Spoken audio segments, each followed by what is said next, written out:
안녕하세요. 박용덕입니다. 2023년 제34회 공인중개사 시험대비 모의고사 해설 강의입니다. 이번 시간은 EBS 제2회 모의고사 해설을 하도록 하겠습니다. 자, 1번 문제입니다. 용어 정의는 시험에 반드시 나오죠? 보조원 틀린 것인데 1번 보조원의 업무상 행위는 그를 고용한 개업 공인중개사의 행위로 본다, 추정한다가 아니라 본다. 그 다음에 2번 법인의 임원은 다른 개업공개사의 보조원이 될 수 없다. 그렇죠. 이중소속 될 수 없고요. 3번 계약서에 보조원은 서명 및 날인할 의무는 없는데요. 의무는 없지만 개업공개사와 함께 서명 및 날인을 해도 법령 위반은 아니라고 시험에 출제된 적이 있습니다. 자, 그 다음에 고용신고는 업무개시전이고 고용관계 종료신고는 사후 10일 이내입니다. 5번은 보조원 업무정지 처분 명할 수 있다 했는데 X죠. 보조원 영업정지라고는 하지 않고 업무정지라고 하죠. 업무정지는 개업공개사만 대상입니다. 보조원이 업무정지에 해당되는 위반행위를 해도 그를 고용한 개업공개사의 행위로 보니까 개업공인중개사만 업무정지 처분의 대상이 되겠습니다. 따라서 5번이 정답이 되겠습니다. 자, 다음은 2번 문제 보도록 하겠습니다. 용어정인데 기억에 보니까 6개월간 휴업하고 제조업에 종사하는 경우 이 법상 개업공개사가 아니다 했는데 개업공개사가 휴업을 해도 여전히 개업공개사입니다. 등록을 했기 때문에 개업공개사라고 했잖아요. 휴업을 해도 휴업기간 중에 업무해도 무등록 개업공개사는 아닙니다. 그래서 틀렸고요.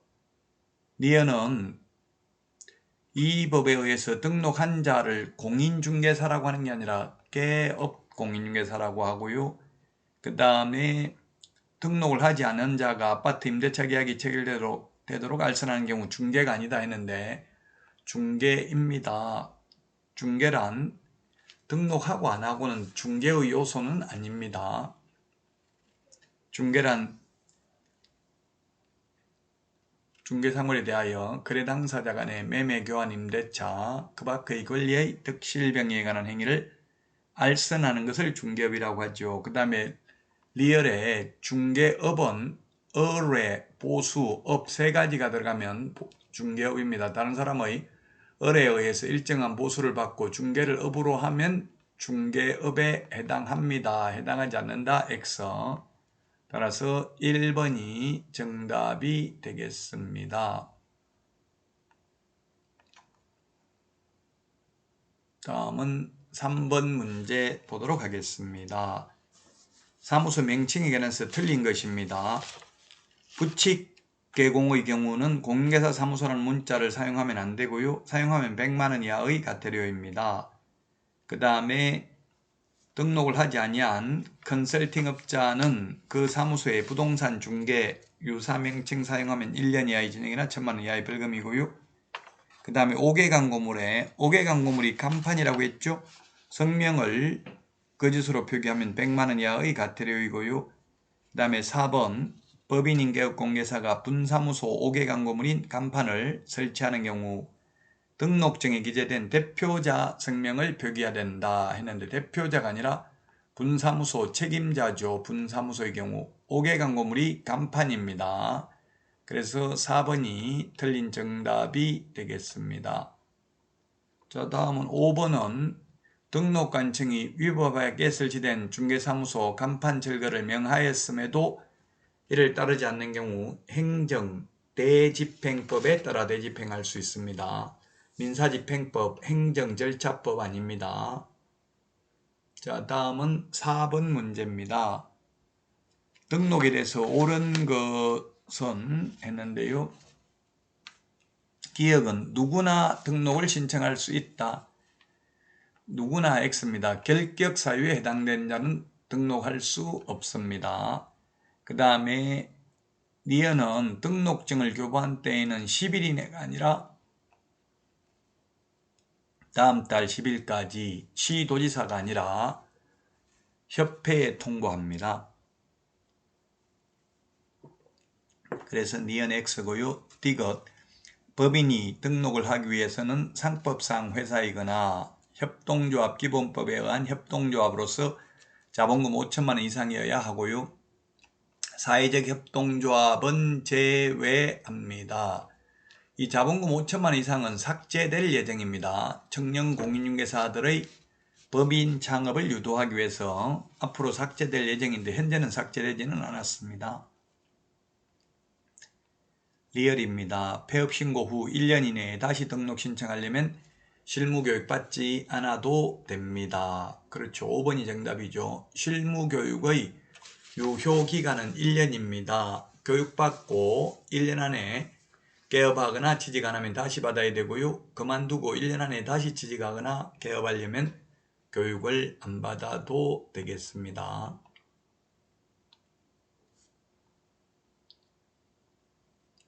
자, 다음은 5번 문제입니다. 표시광고에 대해서 틀린 것인데 1번 개업공개사가 아닌 자는 표시광고하면 안됩니다. 1년 이하의 징역이나 1,000만원 이하의 벌금이고요. 2번 부당한 표시광고하면 500만원 이하의 과태료고요. 3번 보조원 성명을 표시광고할 때 적으면 안되겠습니다. 보조원을 함께 명시하면은 100만원 이하의 과태료가 되겠습니다. 그래서 보조원을 명시하여서는 아니 됩니다. 자, 그 다음에 4번 인터넷을 이용하여 표시광고하는 경우에는 소면, 종가형, 암기 프린트 25번에 있죠. 5개를 추가로 더 명시해야 됩니다. 자, 그 다음에 5번은 거짓광고, 부당한 표시광고하면 500만원 이하의 과태료 대상이 되겠습니다. 자, 다음은 6번 문제입니다. 법인의 임원이 될 수 없는 경우 했는데 기억에 금고 이상 형을 선고받은 자가 집행 종료되고 3년이 지나지 아니한 경우 안되죠. 즉 교도소 출소하고 3년 지나야 됩니다. 그래서 등록할 수 없고요. 기억은 그 다음에 니은은 공인중개사법 위반으로 300만 이상 벌금 받으면 3년간 결격 사유죠. 예, 그래서 기억, 니은 두 개가 등록을 할 수 없는 것입니다. 따라서 1번이 정답이 되겠습니다. 디귿은 공인중개사인 개업공개사가 1년 전에 폐업 신고를 한 경우 1년 전에 폐업했다 하더라도 폐업한 경우는 언제든지 다시 등록하거나 취직할 수 있죠. 그 다음에 리얼 폐업 전 업무정지 사유가 발생한 개업공개사가 폐업 후 3개월이 지난 경우 3개월 지나면 다시 취직하거나 개업할 수 있습니다. 단 폐업 신고 전에 개업공개사의 지위를 승계하니까 다시 업무정지 당할 수는 있겠죠. 그러나 취직할 수 있습니다. 업무정지 처분 받고 나서 폐업한 게 아니니까. 그 다음에 미험, 징역형을 받은 자가 3년 전 집행이 면제되고 공인중개사 자격시험에 합격한 경우 집행 면제되고 3년만 지나면 결격 사유에서 벗어나죠. 그래서 1번이 정답이 되겠습니다. 다음은 7번입니다. 사무소에 대해서 옳은 것입니다. 1번 준공검사를 받은 건물이라 하더라도 건축물 내장에 기재되지 아니한 경우 설치가 금지된다 했는데 원칙적으로 건축물 내장에 기재되어야 하지만 준공검사, 준공인가, 사용승인, 사용검사 받은 건축물은 건축물 내장에 기재되기 전에도 중개사무소 가능합니다.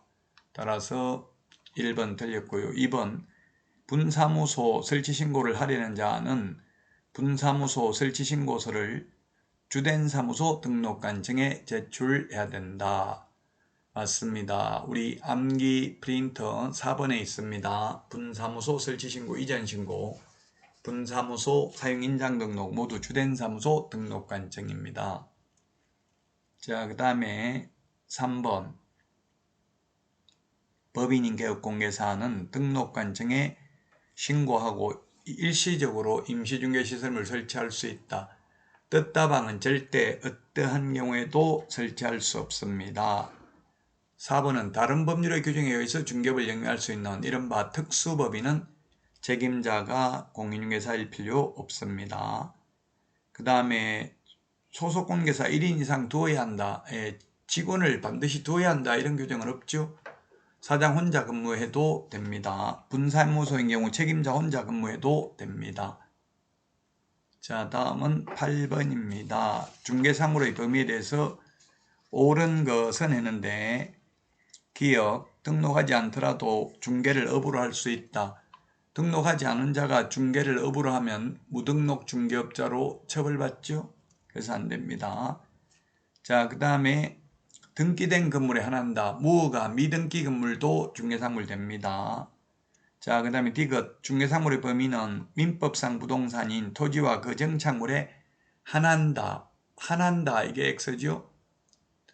네, 공장재단, 광업재단, 대통령령으로 정하는 재산권 및 물건도 중개사물 됩니다. 자, 그 다음에 리얼의 법정 중개사물 외의 물건을 알선하고 보수를 받는 것에 대해서 공인중개사법에서는 제한하고 있지 않다. 그렇습니다. 중개대상물은 개업공개사만이 중개를 업으로 할 수 있고요. 중개사물이 아닌 것은 아무나 해도 됩니다. 미음, 군사기지 및 군사시설 보호구역 중개사물이다. 그렇죠. 모든 용도, 지역, 지구, 구역 모두 중개사물이고요. 모든 지목 다 중개사물에 해당되고요. 가압류, 가처분, 가등기되어 있는 것, 분묘기지권 설정되어 있는 토지 다 중개사물 됩니다. 사법상 제한만 있을 뿐입니다. 자, 다음은 9번 문제입니다. 옳은 것은 했는데 기역, 상업용 건축물, 주택, 분양대행 할 수 있죠. 없다 해서 X고요. 그 다음에 니은은 주택용지는 안 됩니다. 주택용지는 안 된다. 주택 및 상가 분양대행만 할 수 있고 택지 분양대행은 안 됩니다.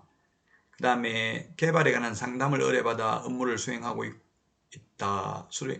수행하고 보수를 받을 수 있다. 디귿은 가능합니다. 개발업은 안 되지만 개발에 관한 상담은 되고요. 그 다음에 리얼, 다른 개업공개사로부터 경영기법, 경영정보 제공해달라는 요청을 받고 업무 수행해도 됩니다. 암기 프린트 24번에 있습니다. 자, 그 다음에 미음, 경영기법, 경영정보 제공은 개업공개사를 대상으로 해야 되고요. 이사업체 대상으로 안 됩니다. 따라서 3번이 정답이 되겠습니다. 경험할 수 있는 것입니다. 3번이 정답이 되겠습니다. 자, 다음은 10번 문제입니다. 공인중개사 법령에 대해서 옳은 것은 했는데 1번 공인중개사법은 개업공개사의 공신력을 제고하고 국민재산권 보호 X네요. 공인중개사법은 우리 암기 프린터 1번에 있습니다. 공인중개사의 업무 등에 관한 사항을 정하여 그 전문성을 제고하고 부동산 중개업을 건전하게 육성하여 국민경제에 이바지하는 게 목적입니다. 자, 그 다음에 2번은 모든 개업공개사, 모든 X네요. 부칙개공은 폐업하면 다시 등록할 수 없습니다. 그 다음에 중개인이 인지 여부는 주관적으로 판단하는 게 아니라 객관적으로 판단합니다. 우리 객관식 시험이죠.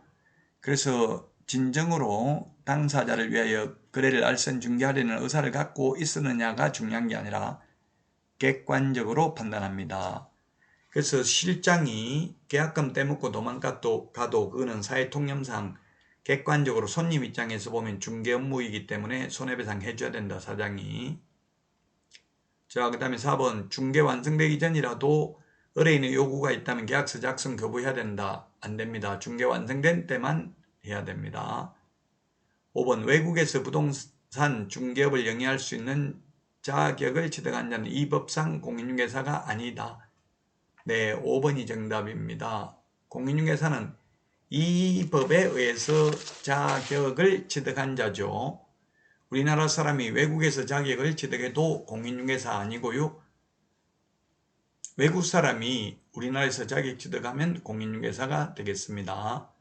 자, 여기까지 하고 다음 시간에 찾아뵙도록 하겠습니다. 수고하셨습니다. 안녕히 계십시오. 안녕.